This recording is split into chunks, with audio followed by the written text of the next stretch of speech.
USC is flipping and they're skipping their way towards spring camp. I have more recruiting and spring camp news.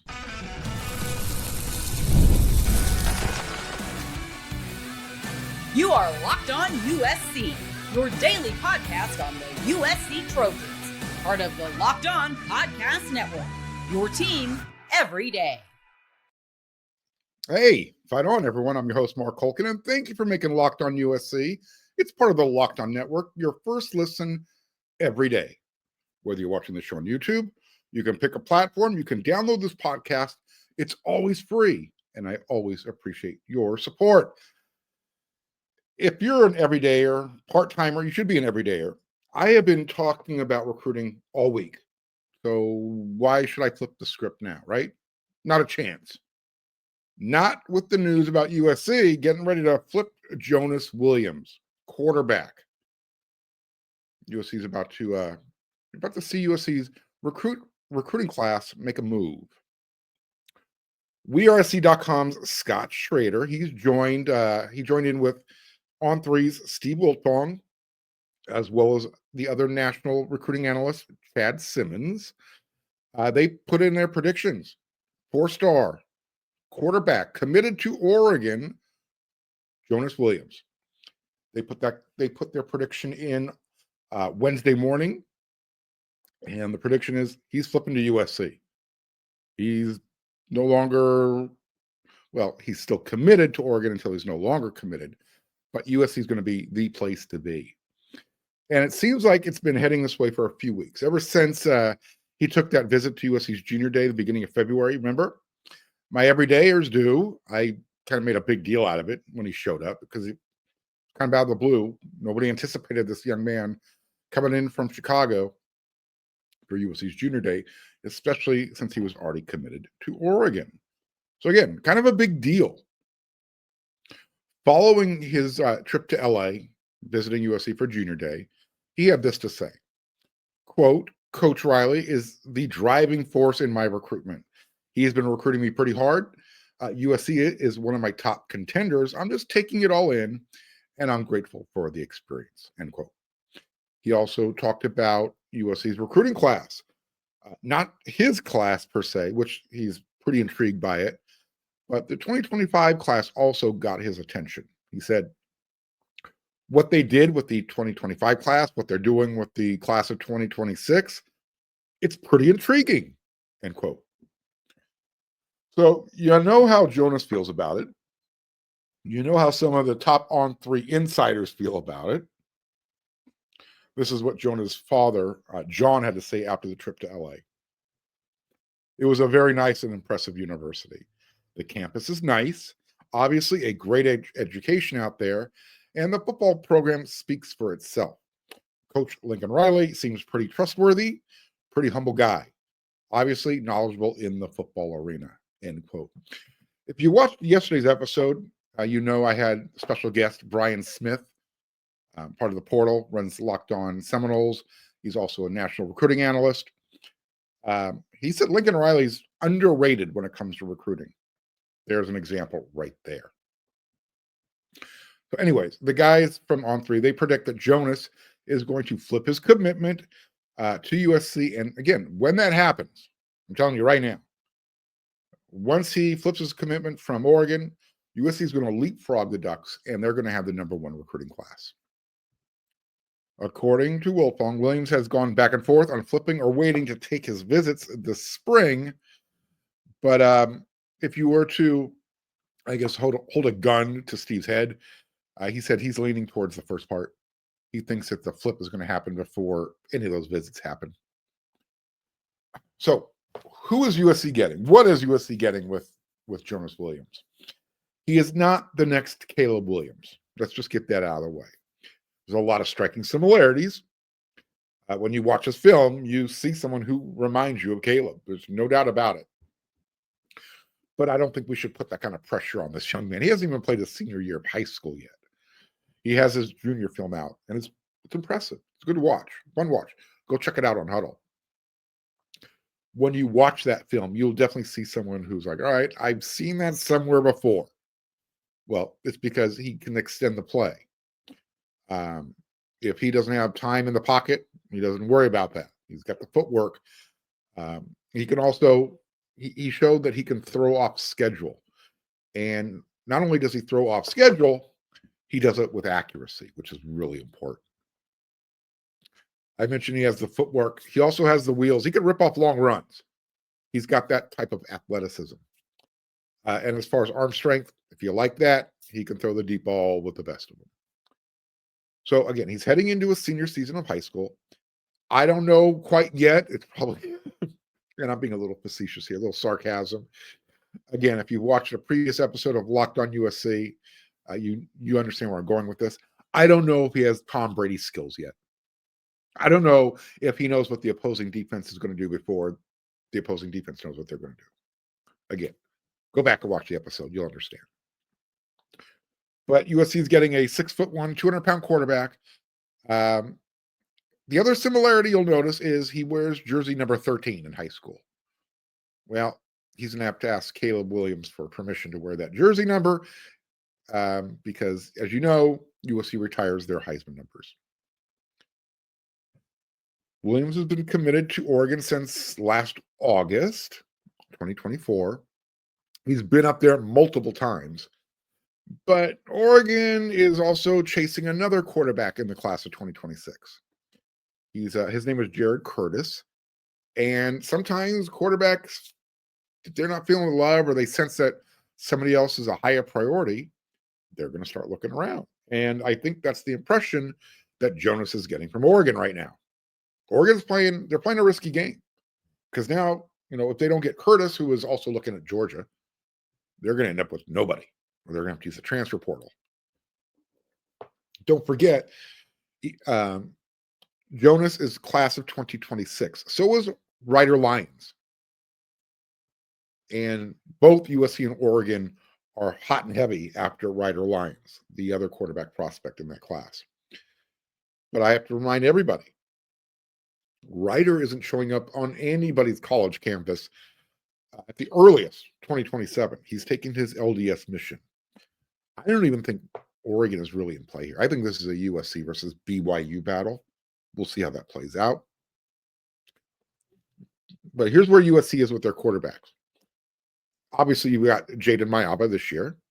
You brought in Husong Longstreet in the class of 2025, number 1 quarterback in the country. Well, maybe not in the country, in the state of California, which means he's one of the top quarterbacks in the country.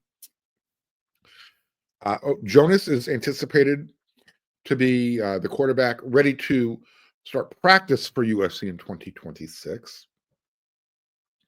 And as I mentioned, USC is still, they want Ryder Lyons badly. But again, he shows up in 2027.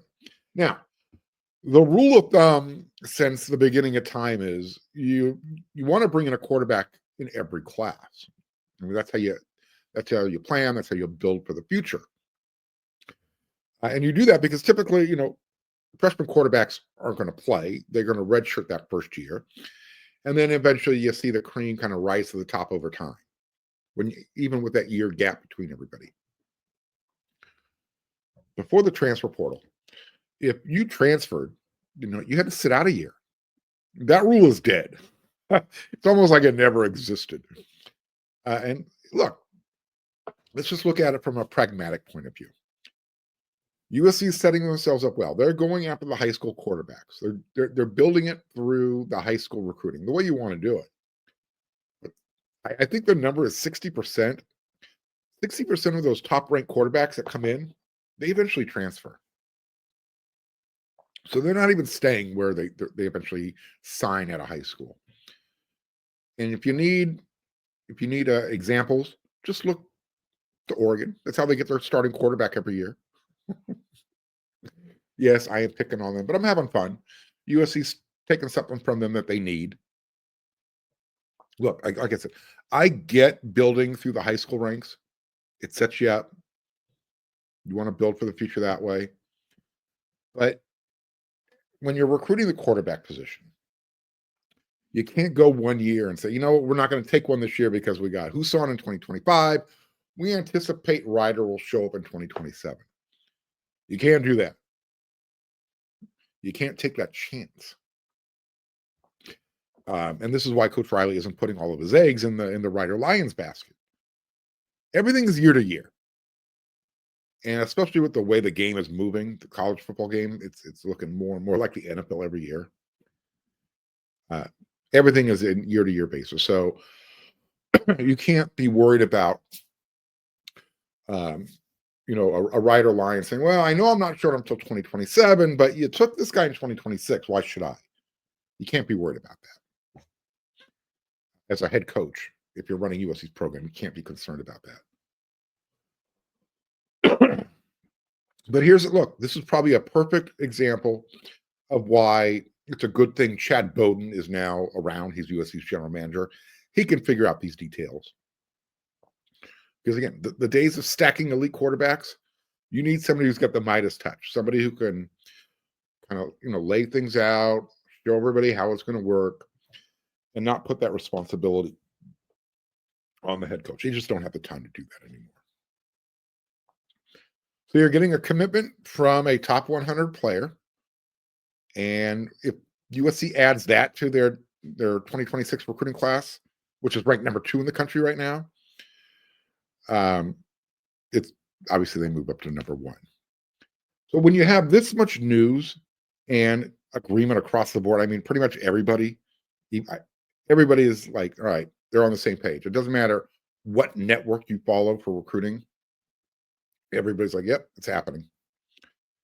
When that happens, I think everybody should anticipate hearing something from Jonah sooner rather than later. That's usually how it works. Someone leaks the word that you're getting, that someone's going to flip. Social media blows up. We've already taken steps 1, step 2. And then a day or 2 later, kaboom, it happens. So getting a quarterback committed, it's important. You always want a quarterback commit in your class, because those are the ones who are usually more outspoken. They're spearheading, going out there trying to recruit other guys to join them. So when that happens, you're going to now start getting, I think you start getting some USC, the local wide receivers in Southern California. Guys like Vance Spafford from Mission Viejo, Caden Dixon-Wyatt from Mater Dei. I don't know. Who knows? Who knows? Perhaps Chris Henry, when he's done playing high school football in California, maybe he wants to stay. You never know. But when you get a player of Jonas Williams' caliber, my point is other recruits start to notice both sides of the ball. Bottom line is this. USC's recruiting is trending in the right direction right now, and it's going to have the number 1 class heading into spring camp. On that note, spring camp, I told you this might be a thing of the future. I'm going to talk about spring camp, USC's spring game, in the next segment.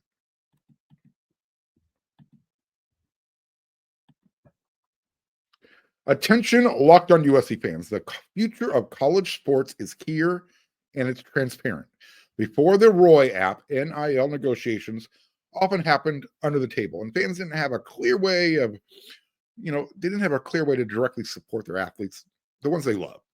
Now, with Roy, you get to be a part of the change and support USC, their athletes, in the most transparent way possible. Roy, the NIL app, allows you to do this. Choose the player you want to support, decide how much you want to contribute, and receive exclusive content from the athletes you back up. The best part, if your player transfers, you get your money back. It's a risk-free way to show your support. The Roy app is giving fans control. No more uncertainty. Now, you can provide transparent, impactful support and help shape the team and the future of college sports with your contributions. Download the Roy app now from the App Store and start backing USC athletes the way they deserve, with transparency, trust, and a real impact. This is the future of college sports. Join it by downloading Roy and supporting your favorite players.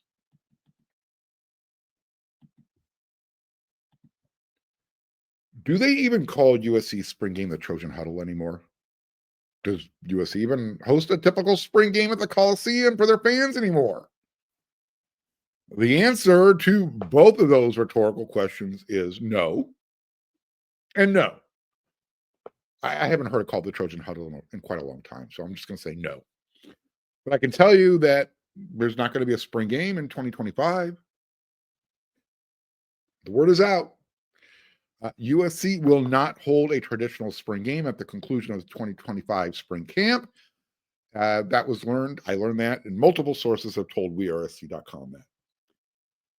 I got a text message Wednesday from a source, someone connected to the football program, and got a screenshot and said this: "We will not have a true spring game this year. So much has changed in college athletics, and we have elected to simply do a practice on Saturday, April 26th, instead of the all-out production that it has been in the past.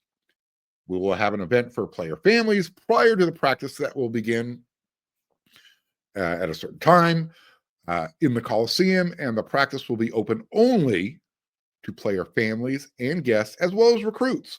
More details are following." So there you go. USC is joining a bunch of different programs. They've made the decision. They're not going to have a spring game.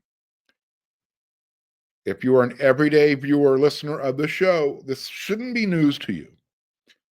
I brought this subject up before. Nebraska's head coach, Matt Rule, he talked about that. That was the impetus for me talking about this on a previous episode. He said, look, he's not going to have a spring game because he's tired of other programs tampering with his players. Ohio State head coach, Ryan Day, they're not doing a spring game. They're shifting to a spring showcase. But at least the fans are going to be invited for that. USC isn't even doing that for its fan base. They're just saying, stay away. We don't want you here. I'm sure it was a tough decision. I hope you sense the sarcasm dripping out of my voice on that one. So instead, the Trojans are working on additional opportunities for fans to engage with the team and the program, including a fan appreciation event later in the year. I'm not sure what the plan is, but the next available scheduled event for the fans would be Salute to Troy. Salute to Troy is a fundraising event at the end of fall camp. So you got that to look forward to. Essentially what Salute to Troy is, it's a giant meet and greet. It's catered, a lot of food, drink. Fans get to pay a fee. I'm not sure exactly what the dollar amount is. Usually tickets are $75 per. And you get to show up. Like I said, you get some free food, you get some drinks, and you get some autographs with the players. You get to watch the band perform. Usually there's a fireworks show. But even that event's kind of been stripped down over the years.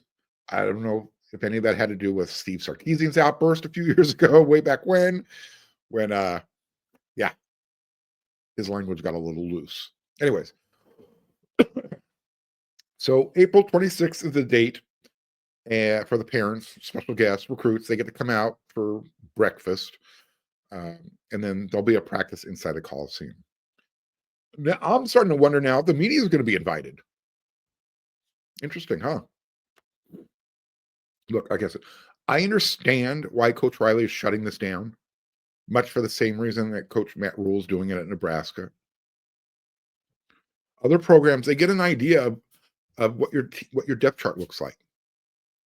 And they're watching these games on TV, or maybe they're sending a scout in person.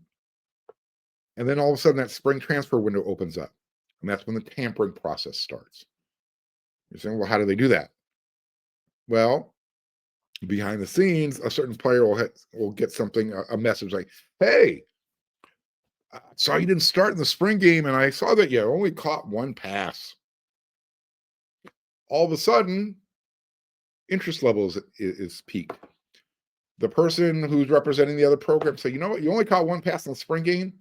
What if I tell you I can make sure you're targeted at least 4 or 5 times per game? That's what comes out of these. That's where we're at. That's why Coach Riley and why other programs are shutting down spring games. There's the other side of the coin, though. USC has a problem generating fan enthusiasm. So is this the right move? I'll say it again. The way things are going in the future with college football, I don't know if this is the right move. I really don't. Um, do not be surprised. I've already said this is going to happen, and I'm I'm usually more right than I'm wrong. I think you're going to start seeing US college football adapting the NFL model. You're just going to see the winter workout schedule that's just going to extend through the spring. And then sometime in May, June, I don't know how they're going to spread it out. You'll start seeing some OTAs like they do in the NFL. And then all of a sudden you got fall camp. I think that's the direction we're going. So this spring you've got USC, they got 28 new players already enrolled. 15 of them are out of high school. You got a junior college transfer. You got 12 transfers out of the transfer portal. Of those signees, you got Husan Longstreet, Jakeem Stewart. You don't think the fans weren't excited to show up and see those guys perform? You're not going to get that opportunity. Don't forget about the transfers. I think there was some excitement. They wanted to see that 700 pounds that was imported from the SEC. Keyshawn Silver, Jamal Jarrett. You wanted to see how those two transfers for the offensive line, how they look. Guess what? You don't get to see it. I'll tell you what. If I was a parent, and I know this has happened already, a lot of families have already paid for airfare and hotel accommodations. They knew when this was going to happen. I don't think they were aware or prepared for what was going to happen. But if you already paid for your airfare and hotel accommodations, I'd be a little annoyed if you're coming from out of town. I told one parent, I said, send them to build a house of victory. See what kind of response you get. Bottom line, it's just more separation. College football is losing its soul. You can't even have a spring game environment anymore, or a showcase where the fans can show up. Are we that paranoid? This is where we're at. Give me your thoughts. What do you think? Hit me up. Hit me up in the comments section. And by the way, if you haven't subscribed yet and you're watching on YouTube, click that red subscribe button. Every time you hit that like, you're really helping the show a lot. Don't forget, hit that bell notification button so you don't miss an episode. I'm going to keep you updated with all the USC information throughout the off season. Nobody else is doing that. I'm doing that for you 5 times a week. All right, one more segment to go.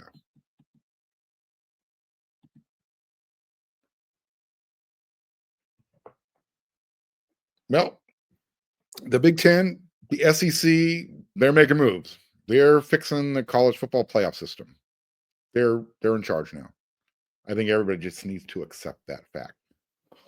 I've already started talking about this, how both conferences are making a power play.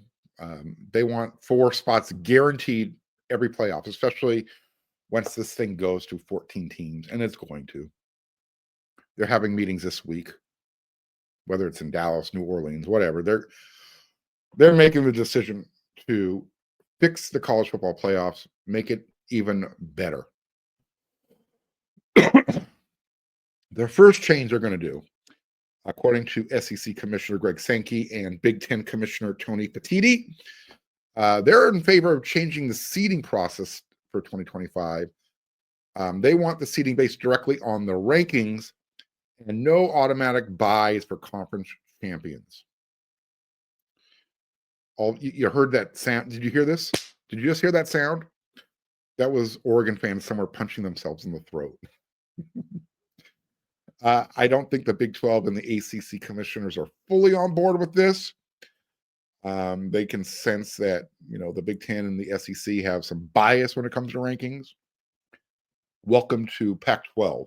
That's the way we used to feel. I think when this happens, and it's going to happen, if they start doing the reseeding with just going by the rankings, you're not going to have the conference championship games anymore. Those are going to go by the wayside. They're done. You don't need to play that game anymore. Because you win it doesn't necessarily mean you're going to be seated where you should be. I mean, ASU, they won their conference and they ended up with a bye. So you have SEC commissioner, Big Ten commissioner, they're advocating for just a straight seeding system, right? Again, and that's going to eliminate any type of automatic bye for conference champions. I don't think anybody's upset with that. Last spring, during these negotiations, remember I talked about this. That's when this started to come to the surface. And after those meetings last spring, 2024, the move ultimately resulted in the 10 FBS leagues plus Notre Dame signing a memorandum handing control over to the SEC and the Big Ten. We're here. We've crossed that bridge. So let's just get on board. And once this happens, I anticipate those super leagues, it's going to happen. Whether it's 60 teams, 68 teams, 70, whatever the number is, it's going to happen. And when we get there, instead of just playing 9 conference games, which the big conference does, and the SEC is going to be moving to that model as well. Once we get there to the Super League, it's going to be 10 conference games, 2 out of conference games. It's not a matter of if and when. It's going to happen. In fact, Reese Davis, you heard him talk about it. He said not only could it, it should. Quote, they should play 10. That's my conviction. Davis said this on the College Game Day podcast. This was this week. I think they should because you want better product. Now, people say, well, you're a TV guy. Of course you want better product. But I think also the players enjoy it more. End quote. That was Reese Davis. And then he actually has somebody backing him up on this. Reese talked about how Nick Saban, talked about this on a College Game Day episode.